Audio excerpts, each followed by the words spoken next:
I don't think I've actually awoken to anything less than a beautiful sunny day so far. I'm back! Where are we going? Back to you in the And that studio. was Weather with Ben. We have arrived. Yes, we've arrived.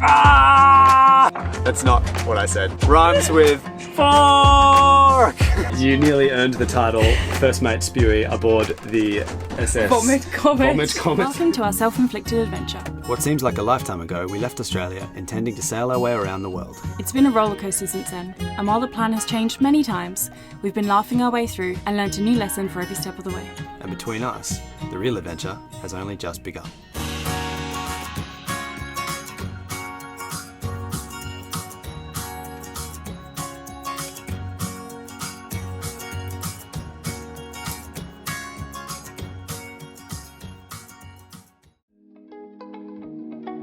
After 8 long months in Grenada, we began the 350-mile journey north to St Maarten.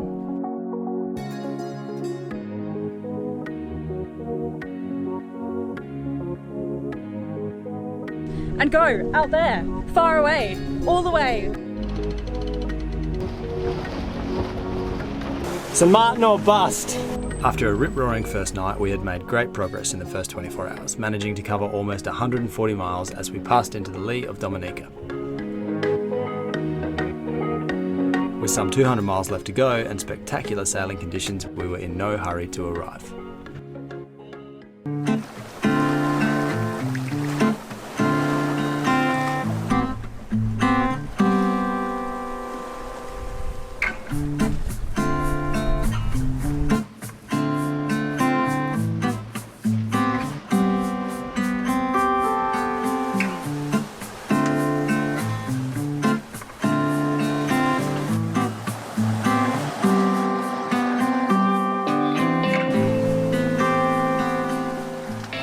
It is the morning after our second night.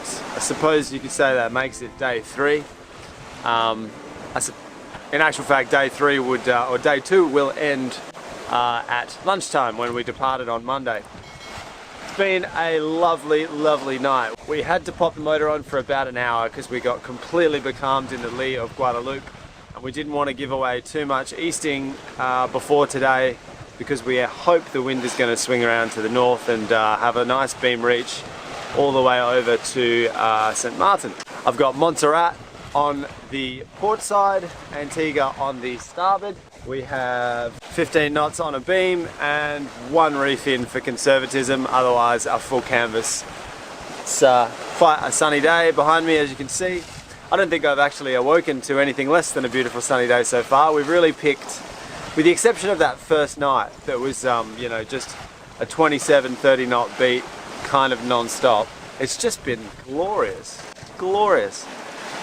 So I'm quite pleased that today's turned out to be what it has. It's early days, but so far so good, off to a great start. We lost a fishing reel yesterday, as you probably know. We better give it another go today though and see how we go.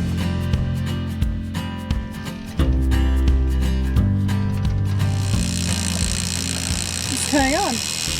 The reel went off and I went to get it and I thought, oh no, I don't have anything. So I let it back out, but then I literally saw a dark shape in the water and then it had another go, but there's nothing on it. So maybe you got wise. Come on, bite it again. Sticking to the sails. Thinking about what the new ones are going to look like. I'm really curious because this is sort of, I mean, I've been looking at these for years now and haven't had many opportunities to look at any others, so it's, don't know what I don't know, I suppose. That's what I'm going to do. I'm going to get rid of that Grenada flag. We're officially children of no nation for another 10-12 hours and then we'll be Dutch folk of St Maarten.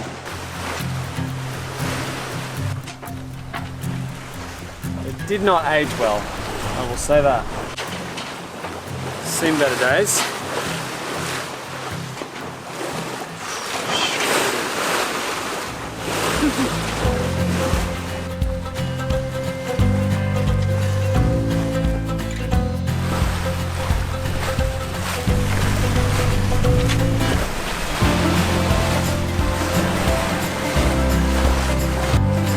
You decided that now would be be a good time to clean the bow. There's not much else to do. I meant to clean the dinghy when we were away. Maybe before we splash it, we'll just give it a real once-over tomorrow morning.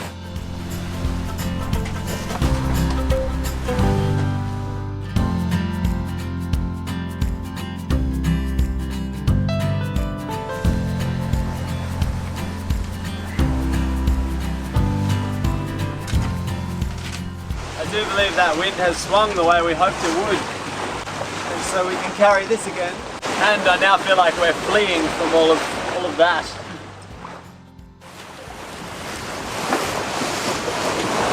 So I suppose you want me to do something? If you wouldn't mind, if it wouldn't be too much of an imposition. It is a bit. This hopefully should be our last night. We're about, how far away are we? We're about 60 miles away from St Maarten, from Simpson Bay, and it's actually been a great day. I've been feeling a lot better today. I have to say that I've been hearing Adam kind of talking and vlogging, and I've just been like, oh dear, I'm just going to be absolutely absent from all videos because I've just been kind of very tired and just lying down, probably some form of seasickness or other. But I've been feeling on top form today. Adam's been just saying like, why are you so enthusiastic? Why are you so energetic? And I think it's just because I've been sleeping all day yesterday, and now I'm like, I'm back! Where are we going? So now I'm all excited again that we're going somewhere, and the fact that we're only 60 miles away. Our ETA is about 2 a.m. in the morning, and that would make it just over 2.5 days from leaving, which honestly for about a 300, I think it's about a 380 mile journey. That's freaking awesome. We've done like such good time. We've been averaging about 6.5 to 7 knots the whole time. And I feel like we've made really, really good progress. I'm very happy with this journey. It's a nice kind of like shake out and just, you know, getting to know our boat again, getting to be remembering what it's like to be underway again on a multi-day passage. And I think both Adam and I feel quite happy out here at sea. And I say this on my 3rd day, having just said that I was feeling a bit rotten yesterday. I feel like we could be out here for longer. So it's a shame that we have to come in. We don't have to come in, but I don't believe that we've had one single weather report. Ben, where's the weather report? What do we got? We've got, we are forecast to have a easterly breeze about 11 to 15 knots tending to the north about now. It's 3 o'clock and easing back to 7 to 10 knots. Presently we have anywhere from 10 to 15 knots, and it has swung around, which is awesome. I just hope it holds out for the next sort of 10 hours or so, or is a little bit higher than the 7 knots forecast, because that'll just be a crawl. Whereas right now we're making pretty great time, and if we can hold this heading, which we're not struggling to, because if you can see behind me the wind is on a beam, we should have just a really nice run straight into the bay. Back to you in the And that studio. was Weather with Ben. Everybody please ignore our rope spaghetti. We just took a reef about a couple of minutes ago, and we just haven't cleaned up since then.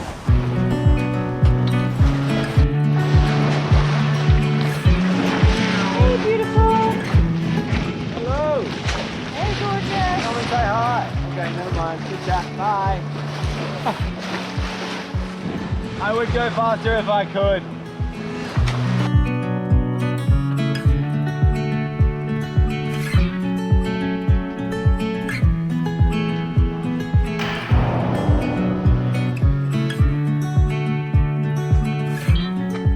Having arrived at about 2 a.m. that morning, we awoke to a beautiful sunny day in Simpson Bay on the Dutch side of St Maarten. Okay, and we're here! We made it! Were you smelling me? No. Just ignore me. I'm not here. We arrived at about 2 a.m. in the morning. Stop smoothing me. Alright, should we start again? Oh, turtle. We have arrived. Yes, we've arrived. We rocked up at about 2 a.m. in the morning, and we kind of just glided in on just full sails and about 10 knots of wind. We're a little worried that the forecast wouldn't pan out Yes. for a bit there, but it came through with the goods Yes. at, what would A bit you say, later. 10 o'clock, Yeah. 8 o'clock, something like that, and we just had a glory. We had the best run. It was so good. I don't So think good. we've had a sail where we threaded the needle quite so well. Oh my God. Ever. Yeah. Not once did I wake up under a cloudy sky. Not once did I go to bed in anything less Yep. than a starry, full moon sky, or Yeah. 3/4 moon.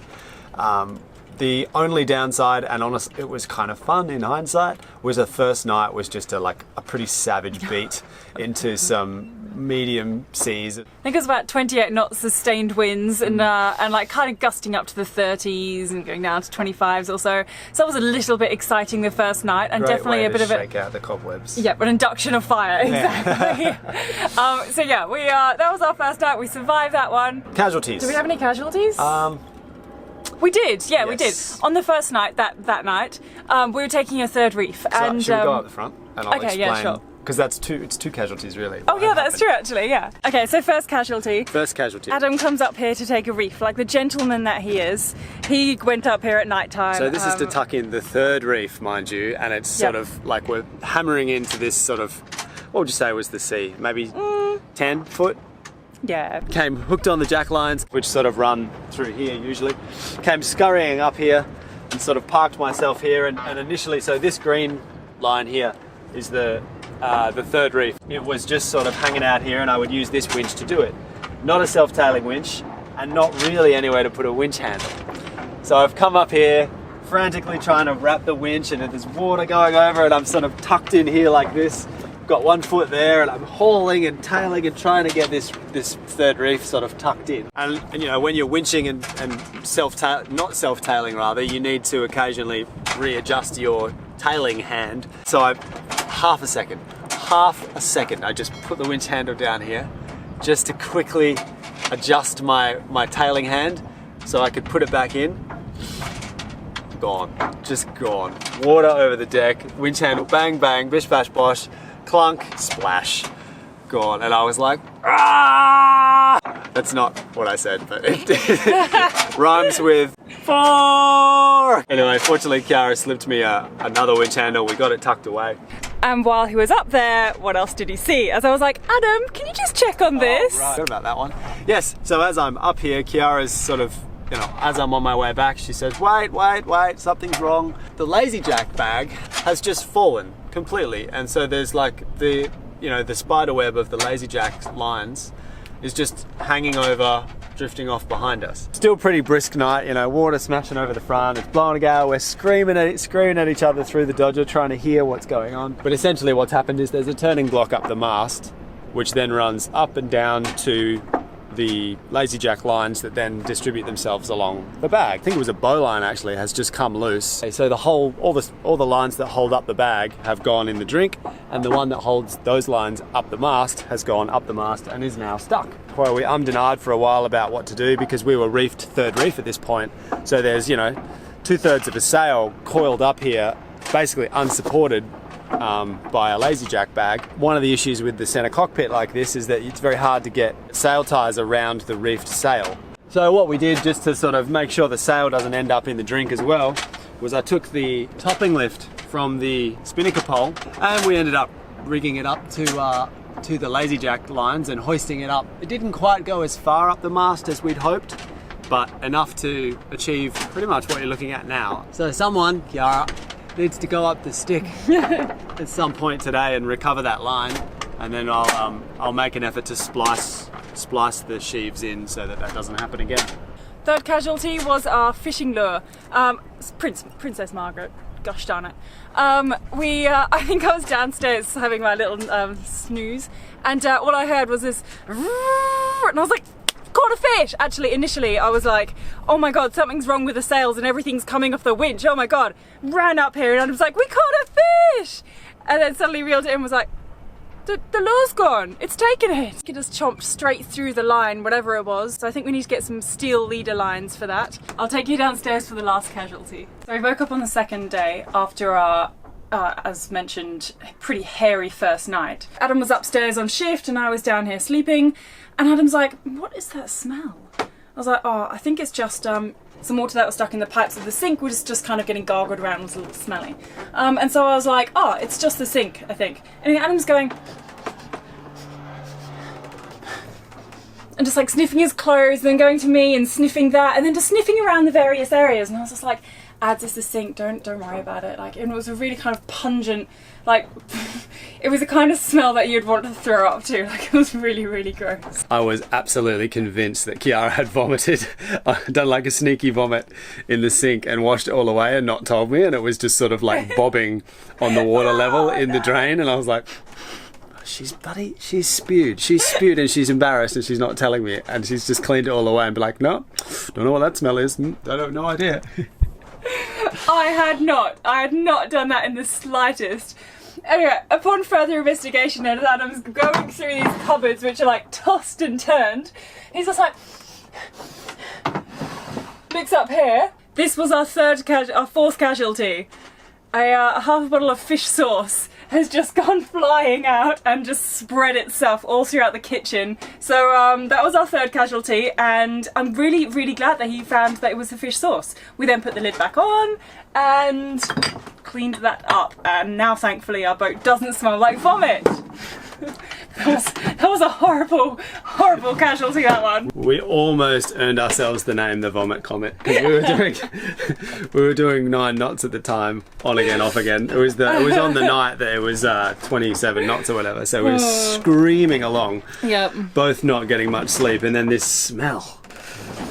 It was bad. So you nearly earned the title First Mate Spewy aboard the SS Vomit Comet. Vomit Comet. So today, this morning, what are our plans? We're going to go check in. We're still here under the yellow. Yep. We don't need a PCR test. Last report we had upon leaving Grenada. Yep. We should just go and check in as per normal. Yeah, and we've got to put our dinghy down and head over there now.